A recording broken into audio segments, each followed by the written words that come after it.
Բարև ձեզ, Factor TV-ի հյուր ազգային ժողովի քաղաքացիական պայմանագիր խմբակցության պատգամավոր Սոնա Ղազարյանն է, ողջույն։ Ողջույն։ Արտգործնախարարը վերջերս չէր բացառում, որ մի ամսվա կամ մի տարվա ընթացքում Հայաստանը կարող է հայտ ներկայացնել Եվրամիության անդամակցության, բայց եթե լսենք օրինակ ազգային ժողովի ընդդիմությանը եւ ոչ միայն նրանց մի շարք նաեւ քաղաքասարքության ՀԿ-ների Հայաստանում կան քաղաքական համատեքստով բանտարկված անձինք կամ ավելի կոշտ քաղբանտարկյալներ, ընդհուպ 40 անց է նրանց թիվը Միքայել arczepiskopos Աջապահյան, Սամվել Կարապետյան, Վարդան Ղուկասյան, Բագրատ Գալստանյան եւ նրա հետ կալանավորված տասնյակից ավելի անձինք վերջերս հոգեվորականներ Արագածոտնի թեմից չկա արդյոք ժողովրդավարության հետ ընթաց այսպիսի վիճակով են գնում Եվրամիության տիկեղած։ Նախ ուզում եմ արձանագրել, որ ժողովրդավարության հետ ընթաց միանշանակ չկա եւ երբ որ հղում է արվում խոսքի ազատությանը, ուզում եմ հիշեցնել մեր քաղաքացիներին, որ քրեական օրենսգիրքը մի շարք հոդվածներով ենթադրում է խոսքի ազատության սահմանափակում, օրինակատելության խոսք, ազգամիջյան թշնամանքի հրահրում, սուվերենությունը կամ Հայաստանի Հանրապետության ինքնիշխանությունը, այսպես ասած, հետ կանչելու կոչեր, հա, հստակ ձևակերպումը իրավական չեմ հիշում, բայց մի բան ինչը կենթադրի սուվերենության անկում եւ նման մի շարք հոդվածներ, որոնք ըստ էության խոսք են, խոսքի սահմանափակում են ենթադրում եւ դրա համար քրեորեն պատժելի սահմանափակումները ընդհանուր միջև ազատազրկում, իսկ հեղաշրջման կոչանելը նույնպես քրեորեն պատժելի արարք է եւ ուզում եմ հիշեցնել նաեւ որ Միքայել Աջապահյանը ոչ միայն հետ չի կանգնել իր խոսքից, այսինքն չի փոշմանում իր օրագրում գրվածից, այլ նաեւ հայտարարել է որ ազատության մեջ գտնվելու պայմաններում նաեւ դիմելու է հեղաշրջման, ուրեմն կոչին եւ հետևանքներին։ Եվ ուրեմն բայց չի ասել, չէ՞, ես կանեմ հեղաշրջում։ Չէ, ասել է։ Դատավարության ընթացքում ասել է, որ ոչ միայն չի փոշմանում իր հենց դատավարության ընթացքում, այլ նաև հստակ ձևակերպումը չեմ հիշում, բայց ոչ միայն հետ չի կանգնում, այլ պնդում է իր կոչի վրա։ Եվ ուրեմն խոսքի ազատության սահմանափակումը օրենքով սահմանված կարգով պետք է ենթադրի հետևանքներ։ Չեք կարծում, որ այս գործերը կարող են պայթել անգամ այս դատարաններում, որոնք ըստ ընդդիմության գործում են իշխանության ցուցումներով, օրինակ Բագրատ arczepiskopos Գալստանյանի գործով պարզվեց այդ գյուլելու դրվագը մի քիչ այլ մեկնաբանություններ, քան նախապես էր ներկայացված, թվում էր թե գյուլելու են, ասենք Հայաստանի ղեկավարությանը, մինչդեռ իրենց համակիրները այլ մարդկանց մասներ ամեն դեպքում եւ այլ կոնտեքստեր, հա, բացի այդ խոսքի համար, այսպես լցնել բանտերը մարդկանցով խոսք արտաբերելու, ասենք նույն Սամվել Կարապետյանը ասում է մեր ձևով չի ասում որ նռնակ նետելով իրավական գործընթացների մեջ մտնելու ցանկություն չունեմ եւ դրա համար էլ որ մենք տարանջատված իշխանությունների ջատագովն ենք, այսինքն իշխանության բոլոր ճյուղերի տարանջատման միջամտելու մեկը մյուսի գործերին, ես կարող եմ այստեղ քաղաքական լինի ձեզ է վերագրվել։ Շատ լավ, ես դրան ունեմ քաղաքական արձագանք, նախ հեղափոխությունից ի վեր մենք վերանայել ենք բոլոր օրենսգրքերը, դրանք քննարկել եւ հաստատել ենք խորհրդարանում, այսինքն նախատեսել ենք, որ SSI իրավիճակներում այս հանցակազմների բացահայտման պարագայում այս պատիժն է, այսինքն սա խորհրդարանը քննարկել է եւ ընդհանրել է, եթե կհիշեք ատելության խոսքի այս մեծ չափաբաժնի ժամանակ էլ ատելության խոսք ունենք քրեականացնել, թե կհիշեք մի պահ գրեթե 6 ամիս հայոյանքներ քրեականացված, հա, այսինքն ցանկացածին ուղղված ոչ միայն իշխանություններին, այլ նաեւ իշխանության այլ ներկայացուցիչներ, օրինակ падգամավորներին ընդդիմադիր նույնպես սա վերաբերել է, ուզում ասել են ասում ես գործերով, որևէ հայրոյախոս իշխանական այդպես էլ բանտում չհայտնվեց։ Մենք սահմանել ենք, իսկ ինչ վերաբերում է հայտնի այսպես ասած գործին, որով անցում է նաև падգամավոր ընդդիմադիր ֆրակցիայից, մենք ինչ ենք արել։ Մենք դատախազին ահաբեկչության գործով։ Այո, ահաբեկչության գործով մենք դատախազին թույլ ենք տվել շարունակել հետաքննությունը, այսինքն մենք խորհրդարանում վերդիկտ չենք տվել։ Դատախազը եկել է եւ խնդրել է քննությունը շարունակել, ինչ որ առաջին հարցը կորցրիք։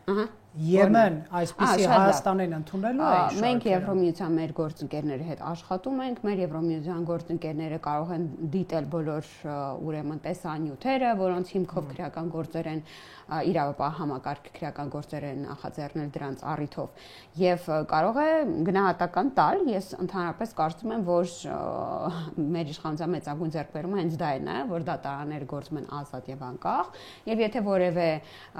հանցակազմ չբացահայտվի օրինակ Բագրատ Սրբազանի եւ Էնդքո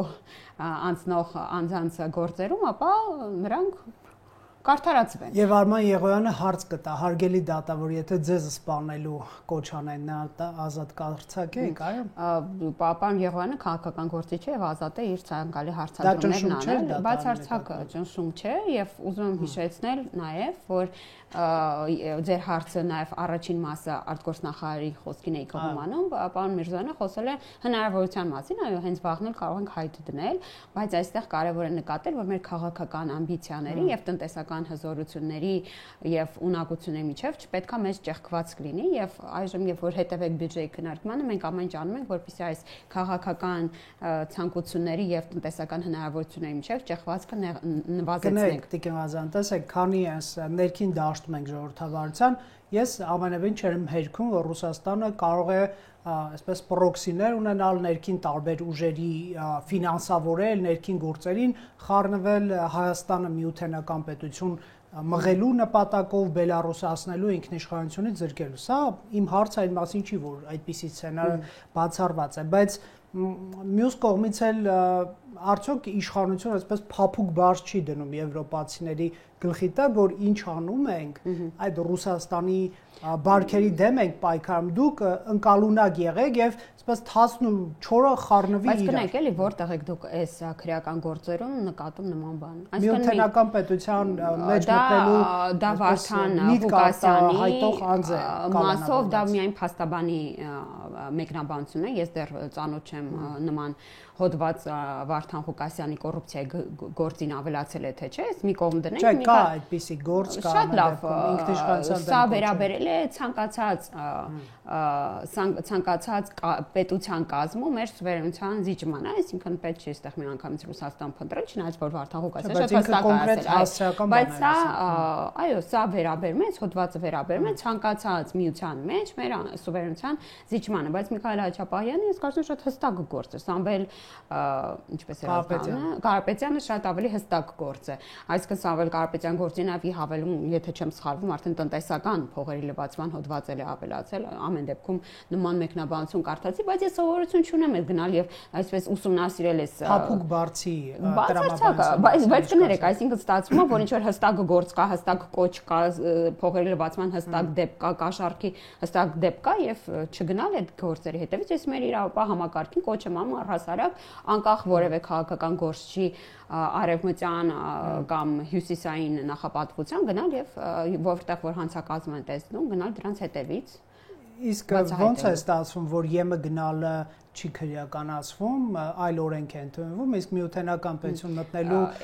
կոչանով մարդը այսպես դատապարտվում է։ Ես այս մասին ԱԺ-ից եմ խոսել, առհասարակ անվանումների մեջ արդեն իսկ պատասխանը կա, մեկը Եվրոմիություն է, մյուսը միութենական պետություն։ Իսկ միություն եւ պետություն տարբերությունը շատ հստակ է, Եվրոմիությունը։ Բայց ասում էր Հայաստանի անկախությունը պահելով, պարոն Ղուկասյան։ Եվրոմիության անդամ ամեն ինչ կմնա։ Եվրոմիությունը շատ հստակ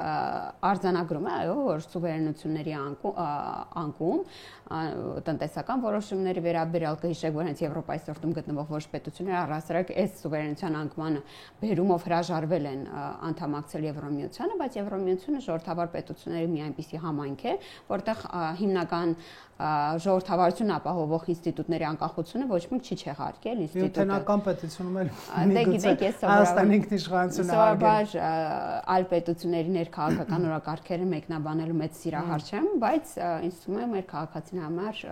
տարբերությունը շատ հստակ է։ Եվ իրականում Եվրոմիությունը ընդհանրապես չի ենթադրում այդ հիմնական գործառույթների զիջումը իօքուտ Բրյուսելի։ Այսինքն ինքը ենթադրում է, որ դու Քոչյանը ձեզ հետ համաձայն չի շուտ։ Այո, պարոն Քոչյանը, այո, ինձ հետ համաձայն չէ, որտեղ թերևս երբ պարոն Քոչյանը շատ վատ է պատկերացնում, թե ինչ է նշանակում սուվերենություն եւ ինստիտուտների անկախություն, ես կարծում եմ բոլոր այն քաղաքական ուժերը, որոնք սովորություն ունեին անգամ իրենց խորհրդարանական ընտրությունների ցուցակներն ուղարկել որոշ կենտրոններ, ուղղակի չեն կարող պատկերացնել, թե ինչ է նշանակում ինքնիշխան լինել։ Լավ, ամեն դեպքում այս քրեական պատմությունները նաև եկեղեցականների հետ պատմություն է, ուղեկցում են վարչապետի հրապարակային հայտարարությունը, վարչապետի թվում է թե այդ իրադարձություններին անմիջական մասնակցությամբ, դրանց մեկնաբանմամբ եւ ըստ որոշ նաև իրավապաշտպանների վարչապետի ուղղորդմամբ, երբ որ նա ստատուս է գրում եւ հենց այդ պահին իրավապահները մտնում են ինչ-որ մեկի տուն, սկսում են, ասենք, խուզարկություն անել եւ ձերբակալել եւ սրանից չեն կարող նույն Եվրոպայում գալ եզրանկման, որ այս մարդը ուղղակի SMS-ով իրավապահներին մի դիմադիրի տնից մյուսն է ուղարկում, սրանք ինչ ժողովրդավարություն։ Չէ, նման բան ենթադրել չի կարելի, նման բան կարելի է ենթադրել, եթե այդ բոլոր քաղաքական կամ ոչ քաղաքական գործիչներ իրենց տանը հանգիստ նստած լինեն եւ ահա պատահաբար իրավապահ համակարգը մտնել իրենց տուն, ամենևին ցանկություն չունեմ իրավապահ համակարգը, այսպես ասած, փաստաբանի դերը սանձնել, բայց այս մարդիկ գնացել են կոնկրետ հայտարարությունների հետևից։ Ուզում եմ հիշեցնել, որ խորհրդարանը քրեորեն պատժելի է համարել մի շարք արարքներ, որոնք ենթադրում են նաև խոսքով կատարվող արարքներ։ Էլ եմ հիշեցնում, ուրեմն հեղաշրջման կոչեր, ինքնիշխանություն սահմանափակող կոչեր, ատելության խոսք, դրանք բոլորը խոսքի միջոցով կատարվող գործողություններ են, բայց վնաս չեն հասցրել, չէ՞։ Չէ, մենք սահմանել ենք ախր քրեական օրենսգրքով, երբ եւ որ պարագայում են դրանք քրեորեն պատժելի։ Եվ իրավապահ համակարգը մեր իսկ ընդունած օրենքների իրացնողն է եւ ես շատ ուրախ եմ, որ իրավապահ համակարգը սովորում է աշխատել օրենսդրական մեր այս փոփոխությունների հետ, որոնք ուղղորդվում հստակ փաթեթ են։ Ես չեմ կարծում, որ մեր երկիրը նման ռեժիմում է գործում։ Իսկ վարչապետի այդ հրապարակային մեկնաբանությունները ինչի մասն են ձեր կարծիքով։ Որ օրինակ։ Դե ասենք պետության համը բերանումդ կմնա այ մի հատ վիրավորական բառ։ Եվ Սարհատ Կարապետյանն հենց վերջը չեմ հիշում, բայց հիշում եմ, բայց չեմ հնչեցնում։ Շատ լավ, պետության բերանը պետք է մնա բոլորի, պետության համը պետք է մնա բոլորի բերանում, որովհետև ցավոք մեր ընդդիմադիրները ունեն մի գործառույթ Հայաստանի Հանրապետությունում, դա ոչնչացնել պետության բոլոր ինստիտուտները եւ նրանք գնում են այդ ուղղությամբ։ Նրանք փորձ են այդպես մեկնաբանել։ Չէ, նրանք փորձ են անում, նրանք փորձում են արժեզրկել խորհրդարանը իրենց պահվածքով եւ իրենց մասնակցությամբ իրենք առաջին են ով փորձում են արժեզրկել հայ առաքելական եկեղեցին, իրանք փորձում են արժեզրկել ամբողջ պետությունը իր բոլոր ատրիբյուտներով։ Եվ դուք փրկում եք պետությունը նրանց բանտերը նետելով շատ ձևակերպում էր, բայց մենք շատ հետաքրքիր մեթոդոլոգիա եք ընտրել, ասեմ ձեզ։ Մենք պայքարում ենք բոլոր նրանց դեմ խորհրդարանում կլինի թե դրանից դուրս բոլոր այն կուսակցությունների հետ, որոնք չեն ցանկանում, որպեսզի Հայաստանը լինի ինքնիշխան։ Նրանք էլ ասում են, կնեք, ես նրանց կրկնած վիրավորական բառերը չեմ օգտագործի, այս իշխանությունները թրքահպատակ եւ այլն, միայն այդ մի բառը օգտագործեմ։ Այո, թրքաբար, այո։ Ադրբեջանում մեր անկախության դեմ են վիլայեթացնում են, դե թշնամու դեմ, այսպես ասենք, բոլոր գործիքները կիրառել են։ Ուզում եմ ասեմ հիմա որտեղ են էլ իրանք տեսնում։ Մեկնաբանել, ասենք դպրոցաշինության մեջ են տեսնում մեր ինքնության կորուստը, մեր ինստիտուտների վերականգնման, մեր կարևորագույն մասնագիտություններին այսքան մեծ ուշադրություն տալով, մեր սահմանները կահավորելու, զիջումներ անելով, մենք ոչ մի բան չենք զիջել։ Մենք ընդհանրապես մեր սուվերեն տարածքից որևէ բան չենք զիջել։ Լավ, եկեք չգնանք նոյեմբերից հետո ինչ զիջվեց այդ դաշտ չի շշվեց, չէ, եկեք գնանք։ 3-4 շրջան առանց կրակոցի կներեք էլի, բայց դա երբ է եղել մեր պետության մաս։ Այսինքն բանակցությունը, եթե մենք ընդունում ենք, որ հայրենիք է, այն բոլոր շրջանները, որոնք նոյեմբերի 9-ից հետո հայկական զորքերը տեղի դուրս են եկել, ապա կնշանակի, որ Ռոբերտ Քոչյանը եւ Սերժ Սարգսյանը տարիներ շարունակ բանակցել են հայրենիքը մաս-մաս տալու։ Իսկ պետություն չէ, հայրենիք էր, այո, ճիշտ ասացիք։ Դե այդ նշանակում է, որ իրենք բանակցել, բայց չեն տվել, դուք չեք բանակցել, բայց տվել եք։ Հայկ Մամեջանյանն այս վերջին անգամ, այստեղ երկու դիտարկում էլ Հայկ Մամեջանյանն այս վերջին անգամ բացահայտեց շատ լավ ինչ էին իրանք փորձում անեն, փորձում էին հերվածնել իրենց իսկ պնդմամբ զիջումը, եւ երկրորդը Հայկ Մամեջանյանը կրկին փորձեց մեզ Լեռնային Ղարաբաղի բանակցությունից դասեր տալ, բայց ուզում եմ բոլոր մեր քաղաքացիներին հիշեցնել, որ ապրիլի 17-ին Սերժ Սարգսյանը իր հայտնի ելույթում ասում է, որ բանակցությունները մտել են փակուղի եւ այլևս ուղիղ եմ ցիտում, հնարավոր չէ հույս հայտնել, որ Ադրբեջանը կհրաժարվի իր օգտադրուժ նպատակներից ուժի միջոցով հանգուցալուծել։ Այսինքն, չէ, ես սիրում եմ այս բանավեճը, որտեղ միանշանակ կարծում եմ, որ քաղաքացիական պայմանագիր կուսակցությունը միակն է, որ այստեղ կարա բարձրես բանակցություն։ Ես ձեր փոխարեն լինի, այդքան վստահ չէ լինի, որ եվրոպացիները Հայաստանի այս ներքաղաքական կամ ներիրավական process-ները ընկալեն հենց այնպես, ինչպես դուք եք ուզում, հա, այսօր ԵԽԽՎ քաղաքական հանձնաժողովի նիստում Եվրոպական խորհրդանի падգամավոր Նաչո Սանչես Ամորը անդրադառնալով ձերբակալություններին ասում էր Հայաստանը ԵՄ անդամի թեկնածու է հավակնում դառնալ, բայց 20-40 ոստիկաններով մարդկանց կալանավորում են, եթե կաշառքի համար է դա մի բան է, բայց երբ կարծիքի համար են դատում սոցցանցերում հայտնված կարծիքի զգույշ եղեք, սա անընդունելի է ժողովրդավարության մեջ մեկ անձի անգամ չի կարելի բանտարկել իր կարծիքի համար հայկական իշխանությունը պիտի ուշադիր լինեն այս հարցերին, եթե հավակնում եք ԵՄ թեկնածու հետևյալ պատգամավորին մենք կարող ենք տրամադրել ցանկության դեպքում, քանի որ քաղաքական գործիչը հայտարարություն անում, բոլոր թվում է նա լավ ծանոթ կլիներ խոսելուց առաջ։ Չէ, քանի որ ինքը հավանաբար բառն է օգտագործում եւ տեղ է թողնում պատկերացնելով, որ ինչ-որ մի բան բաց է թողել, մենք կտրամադրենք բոլոր այն հրապարակումները եւ կհետաքրքրվենք արդյոք իր երկրում կամ Եվրոմիությունում նման հայտարարություններ չեն ենթադրում քրեորեն պատժելի, քրեորեն պատժելի չէ եւ ենթադրում են ազգանունից դատել։ Մենք անպայման կփոխանցենք, իհարկե սա սիգնալ չի անհանգստացնող ձեզ։ Սա խոսակցության համար ես տեսել եմ, հետևել եմ նիստին, չնայած այդ ԽՎ-ի անդամ չեմ, ես հետևել եմ նիստին եւ կարծում եմ, որ լրացուցիչ տեղեկատվություն տրամադրել արժե։ Ազդանշան չի անհանգստացնում։ Ազդանշանը խոսակցության եւ զրույցի։ Բայց ասում եք կարծիքի համար մի դատեք մարդկանց։ Իհարկե կարծիքի համար ոչ մեկին չենք դատում։ Կարծում եմ, որ պետք է գնանք միութենական պետություն, մարդը հիմա կալանավայրում է։ Ես կրկին եմ ասում, Վարդան Ղուկասյանին ես չեմ տեսել, որ նման մեղադրանքի առաջադրել, կարդացել եմ փաստաբանի գրառումը, հավատում եմ ձեր ասածին, պետք է գնալ եւ նայել Վարդան Ղուկասյանը ինչպիսի ձևակերպմամբ այդ հայտարարությունը։ Դե բոլորը լսեցին ամեն դեպքում։ Բայց ամեն դեպքում ես կարծում որ մեկ անգամ չէ, որ Վարդան Ղուկասյանը նույնիսկ վիրավորանքով խոսել է, թե ով պատրաստվում է Ռուսաստանից հրաժարվել, ոնց էր ասում, թրքաբարոշ անորդի, ինձ թվում է Վարդան Ղուկասյանի մասով մի հսկա էջերով նյութ կարող ենք տրամադրել միութենականի իր նկարտումների մասով։ Դե նաև խոսում էր գնդակահարելուց եկեղեցում, եթե նույնասեռ անձանց տեսնի, ՀՔՎ այդ մասով հաղորդում էր տվել եւ որևէ բան չեղավ։ Լավ, տեսեք, եկեղեցականների շուրջ, հա, այ ինչքանով է հարիր, երբ որ վարչապետը խոսում է նարից, որ կաթողիկոսի եղբայրը ըստ մամուլի որոշ հրապարակումների ԿԳԲ-ի ագենտ է, մյուսն էլ սեռական մոլագար, հա, որպես պետություն, որը ձգտում է ժողովրդավար լինել եւ այլն, մենք պետք է տեսնենք փաստեր, ոչ թե այսպես ասենք շշուկների հույսին մնալ։ Գիտեք, երբ որ հարցը մնում է շշուկների հույսին, կարելի է միշտ տատանել, բաբասանքի առարկա դարձնել եւ այդտեղ փաստեր պետք չի եւ մանիպուլացնել հանրային գիտակցությունը։ Կարող է այս վարքագիծը թույլ տալ, որ եզրահանգել, որ իշխանությունը հենց ուզում է մանիպուլացնել հանրային հիմա մի կողմից խոսում ենք, որ եթե կարծիքի համար պետք չէ հետապնդել մարդուն, մյուս դեպքում, երբ որ վարչապետը հողում է անում եւ խոսքի ազատությունից է օգտվում, ստեղ արդեն խիստ քննադատելի է։ Դե կներեք, ինչ որ մեկն էլ ասում է, ես կարծում եմ, որ Նիկոլ Փաշինյանը Թուրքիա ագենտ է։ Եթե թույլատրել է նման կարծիք արտահայտելը, եկեք սկսենք արտահայտել։ Վարչապետը հողում անելով մեդիայում արկա տեղեկատվությամբ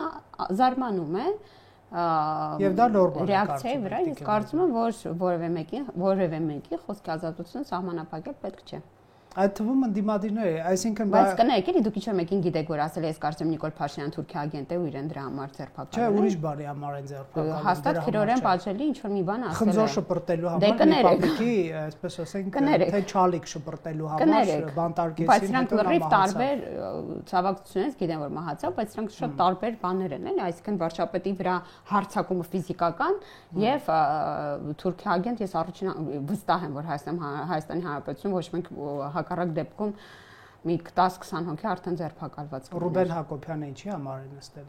Չեմ հիշում Ռուբեն Հակոբյանը ինչի համար նստած է։ Դե կալանավորված էր։ Էլի խոսքի համար էր, այսպես։ Ես դες ասում, խոսքը կարա սահմանափակվի։ Ատելության խոսքը, եթե ազգամիջյան թշնամանքի հետ նորմալ է, եթե դրա համար։ Ես այնտեղ ասած մեծ իրար չեմ ընդդիմության ներկայացուցիչների քրեական գործերի հետքերով գնալ, որովհետև չեք հետևում ժողովրդավարության վիճակին Հայաստանում։ Չէ, բացարձակ, ես կարծում եմ իրավապահ համակարգը մենք ձևավորել ենք այնպես, որ ինքը պետքա գնա իր գործ անի։ Ես քաղաքական գործ չեմ, ամեն քրեական գործի դատավճռի հետ է զոր գնամ։ Բայց դե գիտեք Ռուբեն Հակոբյանը ես մի անգամ հիշում եմ, որ ընդդիմության տեխնացու էր, եկավ ինչ մի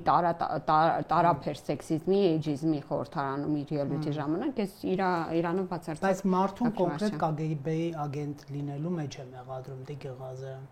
Շատ լավ, ինքը չի մեղադրում, ասում մեդիայում նման տեղեկատվություն կա, վեհապարը չի հերքում։ Եվ եթե վարչապետը հնչեցնում է, ինքը ստատուս է, չէ՞, տալիս այդ բանկասանքի մեդիայում, չէ, այսինքն նյութը լավ լայն տարածում է գտել, եւ երկրորդը վեհարանը, մայրաթորը պետքա ի վերջո արձագանքի մի քանի իրողություն են։ Առաջինը Կտրիչ Ներսյանը դուստր ունի թե չէ, երկրորդը Եզրասի մասին տեղեկատվությունը ճիշտ է թե չէ, Նատալ Սրբազանի մասին տեղեկատվությունը ճիշտ է թե չէ։ Այսինքն այդ ոնց է տենց ընտրովի իրանց մոտ հայտարարություն, ես տենց չհասկացա։ Այսինքն ինչ մի Չ կլասի հայտարարությանը կարող հանդրադառնալ, դատապարտեն եւ մնացած դեպքերում չէ։ Ինչ որ ուղիղ իրանց է վերաբերել։ Կարծես իշխանությանը չհաջողվեց համոզել, որ լոգարանից հրապարակված տեսանյութերը ձեր ձեռքի գործը չեն։ Ես առհասարակ ցանկություն չունեմ այդ տհաճ տեսանյութերը, որոնք ճիշտ ասած մենակ ֆոտոներով եմ տեսել, ցանկություն չունեմ դիտելու։ Ես առհասարակ կարծում եմ, որ ցանկացած մարդու անձնական տեղեկատվությունը պետք է պաշտպանված լինի, խիստ դատապարտում եմ այդ տեսանյութի հրապարակումը ու տարածումը։ Բայց եկեք հետևենք ու մեր քաղաքականապես դա ձեռնտու։ Ես ընդհանրապես մեկնաբանելու բան չունեմ, ես եւ քաղաքացիական պայմանագիր խմբակցության տարբեր անդամներ ընդհանուր միջև փոխոսնակ դատապարտել են տեղի ունեցած դե մի թևը կարող է հրապարակել, մյուս թևը դատապարտել, որ մեղադրանքը իր վրա չդնի։ Ես կարծում եմ, որ ես անձամբ կարծում եմ, որ դատապարտելի է այդ տեսանյութի հրապարակում, ինչ տհաճ է անգամ դրա մեկնաբանումը։ Բայց կարող եք շրջանցել ձեր իսկ ընտրած օմբուդսմենի այս հայտարարությունը, որ անթույլատրելի է մասնավոր կյանքի անձեռնմխելիության անձնական տվյալների պաշտպանության իրավունքների համատարած խախտումներ եւ դրանք կանխարգելելու ուղղությամբ բավարար քայլերի բացակայությունը, սա հայտնի լոգարանից տեսանյութից հետո։ Ես Տիկին Մանասյանի հայտարարությանը միանում եմ, օրենսդրական բոլոր ջանքերը կուղղեմ պաշտպանելու անձնական տվյալները, Տիկին Մանասյանի հետ ստեղ բանավիճելու բան չունեմ։ Դուք միանում եք, բայց դուք ոնց որ կառավարող ուժի ներկայացուցիչ եք։ Ես Տիկին Մանասյանի հետ աշխատելու խնդիր չունեմ, ես կապ կհաստատեմ եւ կհասկանամ ինչպես կարող ենք միասին աշխատել այդ ուղղությամբ, կարծում եմ դատախազությունն էլ հաղորդում ընդունել է այս տեսանյութերի տարածման մասով, մնացած իրավապահ համակարգի դաշտում։ Ամեն դեպքում նաև ընկալումն այն էր, որ դե առանց ԱԱԾ-ի անհնար է նման կոմպրոմատներ։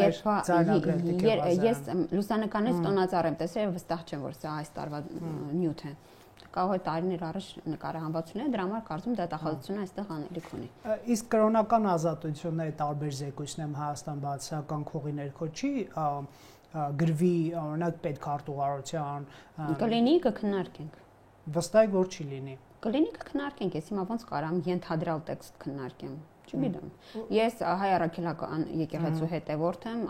20 օր առաջին երկու աղջիկներին մկրտել եմ Հայ Առաքելական եկեղեցում, ստացել եմ Տեր հորորդնությունը, ես չեմ կարծում, որ քաղաքացիական պայմանագիր խմբակցությունում կուսակցություն կա ինչ-որ մեկը, ով կռիվ է տալի Հայ Առաքելական եկեղեցու դեմ, ես վստահ եմ, որ այս պայքարը Հայ Առաքելական եկեղեցու համար է։ Եվ այն ինչ մենք այս վերջին օրերը լսեցինք, ինձ որպես հավատացյալի շատ մեծ ցավ է պատճառել։ Եվ դուք ինչ եք պատրաստ անել, որ հարվածի տակ չդրվի ընդհանրապես եկեղեցու խոսել քաղաքացիների հետ, պատկերացում կազմելու, որ մենք բոլորս պետք է լծվենք Հայ Առաքելական եկեղեցու պաշտպանությանը այն զավթած Կտրիչ Ներսիսյանից։ Որ պահից սկսած ձեր ուղիները բաժանվեցին նրա հետ։ Այն պահից սկսած, եւ որ Կտրիչ Ներսիսյանը բարձվեց, որ կուսակրոնության ուխտը խախտել է։ Կտրիչ Ներսիսյանը եւ իր խմբակը նախորդ տարի փորձել է զբաղվել ակտիվ քաղաքականությամբ, բայց դուք կհիշեք, որ փորձում ենք հստակ տարանջատել, այսպես ավելի զգուշորեն, նրբանկատորեն լինել, կոչ ենք անում աշամբյոնից դատապարտել օրինակ եկեղեցուց դուրս վռնդելու փորձերը, քաղաքական հայացքների բերումով եւ այլն, բայց կնկատեք, որ վեհափառը անժամկետ հայտարարել էր Կտրիչ Ներսյանը անժամկետ հայտարարել էր վարչապետի հրաժարականի պահանջը եւ չի ճանաչում կրկին։ Այս վառ օրինակն է ինչպես անդիմադիր կուսակցության ներկայացուցիչը կամ Հայաստան դաշինք իր դաշինքի վառ ներկայացուցիչը այլ ձևներ չեմ կարող իրեն նկարագրել, ոչ միայն քաղաքական գործընթացներում է ներգրաված, այլ հուժկու պայքարի մեջ է մտել պետականության դեմ։ Ասում եք ինչու էս մեղադրանքներին չեն պատասխան, մի քանի մեղադրանքներ ասեցիք, հիմնականում այսպես բառապաշարը այն մասն է, որ ապազգային իշխանությունը հակաեկեղեցական պայքար է տանում եւ սրանք այս մեղադրանքները դրա դրսևորումներից ճիշտ ասած այդ թրքաբարո ադրբեջանամետ հակազգային ապազգային էլ չի աշխատում, վերջ բրծավ այսինքն այդ 21 թվականի ընտրությունից առաջ էր որ կհիշեք տենց տարապեր, այո չի աշխատում այդ ընդհանրապես ոչ 0 էֆեկտ քաղաքացիների վրա 0 ազդեցություն նույնիսկ ծիծաղ առաջացնում մենք ինքնից մեր մեջ մեր կատակներ ենք տենց անում ԿՊԱ-կանները իրար ապազգային եք կոչում չէ թրքաբարը չէ դեսա խնդալու է ասեմ դիմեք թրքաբարնով է ԿՊ խմբակցում չեմ ասի ես գիտեմ երբ որ գա հարցազրույցի իրենք ասեմ ձեզ այդ պատվավոր տեղի համար խիստ մրցակցություն է լավ չթիրախավորեմ կոնկրետ անձանց ամեն դեպքում ոնց է ավարտվելու այս պատմությունը որովհետև թվում է թե Գարեգին երկրորդ ԱՄՆ-ն հայոց կաթողիկոսը եւս ցանկություն չունի այսպես այս ամենը ավարտվելու է Հարանի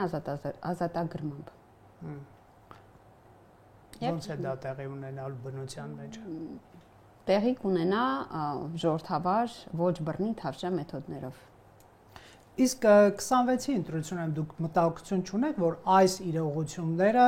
ընդդիմություն, բանտարկված անձինք, եկեղեցու հետ հարաբերություններ ոչ թե ձեր օգտին են աշխատելու են իմաստով, որ թուլացավ ընդդիմադիր դաշտը եւ նրանց հարող, այսպես ասենք, բարձրաստիճան եկեղեցականները թուլացան, այլ ժողովուրդը սա կդիտարկի որպես իրոք ազգային արժեքների դեմ պայքար, ժողովրդավարության դեմ պայքար եւ ձեր դեմ դուրս կգա այս ամենը։ Չէ, որովհետեւ ես ժողովրդի ներկայացուցիչներից շփվում եմ, ուշադիր գիտեմ մեր քաղաքացիները ինչ կարծիք ունեն Վարդան Ղուկասյանի մասին, եկեղեցու որոշ ներկայացուցիչների մասին։ Մենք մեծ հաշվով, եթե մի քիչ sense գրոտեսկ ասեմ, մենք հետևում ենք ժողովրդի կոչերին։ Ժողովրդի կոչին գնալ խաղաղության հետևից, ակնհայտորեն ունենք դրա աջակցությունը։ Ժողովրդի կոչերին հարևանների հետ հարաբերությունների կարգավորման, ժողովրդի կոչին եկեղեցու ազատագրման։ Ես կարծում եմ, որ այն քաղաքացին, այն մարդը, ով առնվազն մի քանի անգամ շփվում է տարբեր բակերում, համայնքներում մեր քաղաքացիների հետ, կարող է նկատել, որ ընդվզում չկա այս գործընթացների նկատմամբ, բայց ընդհակառակը, հա, այն ընդհակառակը, պահանջ կա Սերժ Սարգսյանին ազատազրկել, Ռոբերտ Քոչարյանին ազատազրկել։ Ինձ ամենաշատ կոմենտ եմ գրում են, «Դո դրանք ինչ գործ ունեն խորհրդան, որ դուք մի հատ էլ իրենց անդրադառնում եք, մի հատ էլ իրենց մեկնաբանում եք»։ Որ սա իրականություն չլիներ, Արման Թաթոյանը չէր կանգնելու ասի ես Սերժի փոխնախարարը չեմ։ Սա բան եմ ասում, հա, չի ասել Սերժի փոխնախարար չեմ։ Ասելա, փորձել է դիստանցավորվել այդ ուժից։ Եթե խնդիր չլիներ, մեր ձևով շարժման Նարեկ, անդադ իրենց ազգան Կարապետյանը, չէր ասի, ես իրենց հետ դաշինքի չեմ գնալու նախընտրական փուլում։ Այսինքն այս մարդիկ, որտեղ առնվազն մի բան զգացել են, որ այս մեր խորհրդանական ընդդիմությանը ժողովուրդը ատում է։ Իրանք դա զգացել են, դրա համար նախընտրական փուլում փորձել են այսպես փոքր կուսակցություններով դիստանցավորվել։ Բայց ուզում եմ հիշեցնել մեր քաղաքացիներին, որ Աստված չանի խորհրդարանում փորձելու են Գյումրիի սցենարը աշխատացնել։ Բայց ես վստահ եմ, որ դա ոչ Երևանում է գործելու, ոչ Հայաստանում։ Ինչի՞ց է վստահությունը գալիս։ Որովհետև Գյումրիի օրինակով տեսանք, որ նախկինների վերադարձը 6 ամիս 1 օր անց նշանակում է պոտենցիալ կոռուպցիա։ Այդ դրա համար, որովհետև նախկինների մասին խոսույթը չափազանցված չէ մեր կողմից, նախկինների խոսույթը նշանակում է հին բարքերի վերադարձ։ Ես լսում եի ԱԺ ընդդիմությունից մի պատգամավոր ասում էր, որ 26-ի ընտրությունները չեն լինելու նախկին եւ ներկա այս տիրույթում, ինչը ձեռնտու է նրա իշխանությանը ասելու, որ տեսեք կոռուպցիոներները, թալանչները եւ ռուսամետները գալիս են ընտրեք մեզ, իսկ ինչի մեջ է լինելու 26-ի ընտրությունները։ Ռոբերտ, քանի որ քաղաքական օրակարգ առաջարկող միակ կուսակցությունը մենք ենք, բացարձակ որևէ կուսակցություն օրակարգ չի կարող գեներացնի։ Մենք տանել ենք խոսակցություն դեպի խաղաղություն եւ խաղաղության հաստատում, ինչը ուղղակիորեն նշանակելու է մեր ինքնիշխանության հզորացում։ Բայց ցավով պետք է արձանագրեմ նաեւ, որ քանի որ ընդդիմությունը ոչ թե մարդկանցով է նախքին, այլ իր արժեհամակարգով է նախքին, այս խոսակցությունը անխուսափելի է։ Իրենք նախքին են իրենց արժեհամակարգով։ Նույնիսկ եթե իրանց մեջ կա Աննա Գրիգորյան, ով այդքան էլ նախքին չի, բայց ինքը արժեհամակարգով այդ ֆրակցիային է պատկանում, հասկանում եք, որտեղ մարդ չի կարող լուրջ դեմքով խոսի օրինակ կոռուպցիայի մասին, հետո շրջվի հետևը եւ Լևոն Քոչարյանի հետ խոսի։ Այդպես չի լինում, ինքը իրանով նախքին է։ Եվ նույնիսկ Քրիստինե Վարդանյանը, եթե երիտասարդ է, չգիտեմ, այնտեղ ով կա էլ, իրանք հոգեբանորեն, արժեքաբանորեն նախքին են։ Բայց դուք Քրիստինե Վարդանյանի եւ Աննա Գրիգորյանին չեք կարող մեղադրել Թալանի։ Հա, բայց ես կարող եմ մեղադրել իրենց ռոկոկո ինչ-որ մեկի սպանելու։ Հա, բայց չէ, երբ որ իրանք Քոչարյանի կողքն են կանգնում, իրենք արժեքային նույն բանն են ինձ համար։ Ինչ Ռոբերտ Քոչարյանը, ինչ Աննա Գրիգորյանը, ինչ Քրիստինե Վարդանյանը։ Հասկանում եք, իրանք կիսում են։ Չէ, բացարձակ, այնտեղ որտեղ տարբերություն կա։ Հա, կարող է մի ունեցվածքի կա, հա։ Բայց Աննա Գրիգորյանը պետքա չէ մի օր այդ հարց ուղղի Լևոն Քոչարյանին։ Հարցնի, ինքեր սովորեցրու ինձ Forbes-ում ամենաերիտասարդ հարուստ մարդկանց ցանկում հայտնվելու քո գաղտնիքը։ Դե նա մեղավոր չի, որ Լևոն Քոչարյանը հարստացել է։ Իհարկե մեղավոր չի, բայց պատասխանատվություն կրում է։ Ամեն դեպքում ամփոփելով, հա, հիմա բոլորը ես ոնց հասկանում եմ եւ ամեն ինչ 26-ի ընտրությունների մասին են, քարոզ արշավը 7 ամիս շուտ է սկսվել։ Դուք ասացիք, որ խաղաղության, այսպես ասենք, օրակարգն է առաջ մղելու, այդտեղ կառավարող ուժը կարողանալու է արդյոք գեներացնել նոր արդյունքներ կամ պտուղներ նույն այդ խաղաղության օրակարգի, որովհետև իրապես ԿՊ-ն շատ լուրջ քննադատության է ենթարկվել եւ լուրջ թերահավատություն է ընդդիմությունը ներկայացրել այս process-ի արդյունավետության վերաբերյալ, որ սա խաղաղության մասին չի, սա նոր պատերազմի եւ նոր զիջումների մասին է, Սյունիքը կորցնելու եւ հազար մի այլ բաների մասին է։ Դուք կարողանալու եք այնպես անել, որ ասենք ստորագրվի խաղաղության համաձայնագիր, օրինակ մինչև ընտրությունները եւ պահանջ չդրվի փոխել սահմանադրությունը նոր եւ այլն այդ տեսակ Ադրբեջանը որոշ փոքրիկ քայլ արեց տրանզիտ թույլ տալով դեպի Հայաստան, ասենք դուք կարողանաք արդյունք ապահովել, որ նաեւ Հայաստանի տարածքով իրենք կապվեն կամ չգիտեմ, ինչ կարող եք ասել։ Խաղաղությունը ամեն ձև փորձել են դեմոնիզացնել, ճիշտ է, եւ դարձնել դա կարծես զիջումների մի տրցակ, բայց խաղաղության պայմանագրի հրապարակումից հետո սսկվել են։ Բան չունեն ասելու, որովհետև իցուց դրեցին իրենց քաղաքական մտքի սնանկությունը, որովհետև ինչքան կարես հորինես, ինչքան կարես ստեր տարածես խաղաղության պայմանագրի մասին, ակնհայտ է, որ խաղաղության պայմանագրի քաղաքացիների ներկայացնելուց հետո ցենց փողոցում ցույցեր չեն եղել եւ այլն, որովհետև քաղաքացիները հասկացել են, որ խաղաղության պայմանագիրը կարդացել են եւ տեսել են, որ բխում է Հայաստանի Հանրապետության շահից, փորձում են այլ մանիպուլյացիայի գնալ թե բայ իբր Ամերիկայում, Ամերիկայի Նահանգներում այլ փաստաթղթեր են ստորագրվել, դրանք էլ հրապարակվեցին եւ իցուց դրվեց աշխարհին, որ որևէ միջանցքային տրամաբանությամբ ապաշրջափակում չկա, եկա բոլոր ճանապարհների եւ ենթակառուցվածքների ապաշրջափակում։ Հիմա երբ որ Ադրբեջանը թույլ է տվել իր տարածքը որպես տարանցի գերթուղի դիտարկել, հիմա ընդհանրապես լռություն է այս մասով։ Սա հենց էս այն մասածը, սնանկությունն է իրանց քաղաքական մտքի օրակարգ, բան չունեն առաջարկել, որտեվ ինչ առաջարկում են ստի ու ցավի վրա հիմնված։ Եվ դրա համար քաղաքացիական պայմանագիրը գնալու է օրակարգով, խաղաղությունը չի ենթադրում մեկ օրում ինչ որ հաստատվելիք այլ միջավայր։ Այն ենթադրում է փոքր քայլերով վստահության միջավայրի ներդրում եւ այս Ադրբեջանի քայլը, որին ի պատասխան հնչեց երեկել վարչապետի ելույթը, ապահովել է խաղաղության խնամքի նոր փուլը։ Ես կարծում եմ, որ այս փխրուն խաղաղությունը մեր հոգատարության կարիքն ունի եւ դրա համար 26 թվականին քաղաքացիները գրքին մեզ օժտելու են սահմանադրական մեծամասնությամբ, որպեսզի մենք կարողանանք այս փխրուն խաղաղության վրա մի նոր բան կառուցենք, իսկ դա տարածաշրջանային համագործակցությունն է, որից բխելու է ոչ միայն մեր ինքնիշխանության հզորացումը, այլ նաև այլ պետությունների, որոնցով մենք շահագրգռված ենք նույնպես։ Իսկ մինչև ընտրությունները հնարավոր է ԵՄ-ի անդամակցության հայտ ներկայացվի։ ԵՄ անդամակցության հայտը իմ համես դիտարկմամբ ավելի տրամաբանված կլինի, երբ որ բացվի Հայաստան-Թուրքիա ճանապարհը, եւ ես դրական դինամիկա նկատել եմ նաեւ Հայաստան-Թուրքիա հարաբերություններում եւ սպասում եմ մինչեւ սահմանը բացվի, այդ պահից ես կլինեմ այն ջահակիրը, ով պնդելու է, որ հայտը ներկայացվի։ Շնորհակալ եմ զրույցի համար։ Ես եմ շնորհակալ։ Ֆակտոր TV-ում հյուրընկալել ենք Սոնա Ղազարյանին։